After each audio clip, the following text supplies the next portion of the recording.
আমার জামাই আমার কখনো ঘুরতে নিয়ে যায় নাই, কখনো এত সুন্দর এলাকা, এত সুন্দর শহর, অনেক মজার মজার খাবার কখনো খাওয়া নাই।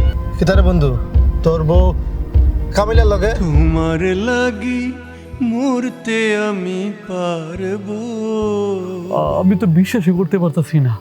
তোমার কথায় আমার বউ আমার সারা চলে গেছে। ছাড়বো, আমি এত ভালোবাসতাম তারে।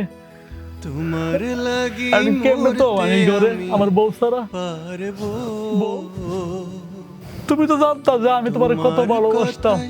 প্রাণের মায়া আজকাল তুমি কয়টা টাকার লোভে তুমি আমার পালায় গেলে গা। এই মেয়ে, এই বিড়ি কোন সময় দিছ? সকাল সকাল বিড়ি দিছিলা, এই সারাদিন ধরে যাচ্ছে 7-8টা লোক, 2 প্যাকেট বিড়ি কইব? হ্যাঁ বড় চুপ থাক। 2 প্যাকেট বিড়ি দিল, তোমার কই প্যাকেট বিড়ি দিব? জনে বিড়ি দিয়ে যাবো 27 জন লোক। এই ওটা শাক লই আয় পড়ছ, এগুলো লাগে তেল লাগে না, রসুন লাগে না, পেঁয়াজ লাগে না। এগুলো আমি আজ সাদা ভাত রাঁধছি, মরিচ দিলে লবণ দিয়ে সাদা ভাত খাইবা, আমি এগুলো রাঁধতে পারবো না। ওই কামালের কাছ থেকে আপনার স্বামী মাস্তানি করে টাকা আনছে। আজকে তোমার অনেক সুন্দর লাগতেছে। সত্যি? হ্যাঁ, তুমি কেমনে বুঝবা? এই ভাঙা করে সোনার চারটা লুকে আসিল।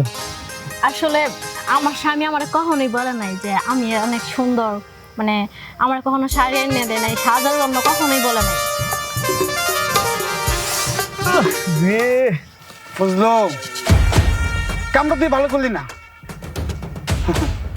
আমি যে কি জিনিস যে তোর বুঝাম, তুই বেঙ্গলের চাকরির মধ্যে হাত দিছ।